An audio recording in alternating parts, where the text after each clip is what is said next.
কেউ যদি স্বপ্ন দেখে যে সে কান্নাকাটি করতেছে, তাহলে এই স্বপ্নের ব্যাখ্যা কি? স্বপ্ন মূলত তিন প্রকার।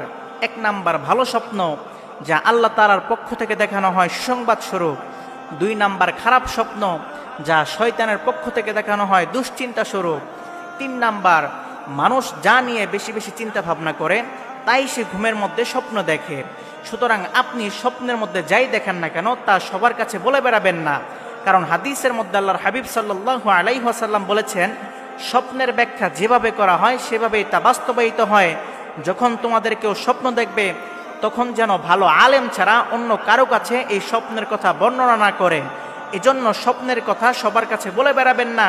এখন প্রশ্ন হচ্ছে, কেউ যদি স্বপ্নে কান্নাকাটি করতে দেখে তাহলে এই স্বপ্নের ব্যাখ্যা কি? একটা কথা মনে রাখবেন, স্বপ্নে কান্নাকাটি করতে দেখা মানেই দুঃখ, কষ্ট, বিপদ নয়, বরং এটি আল্লাহ তাআলার পক্ষ থেকে রহমত, মুক্তি ও শান্তির বার্তা।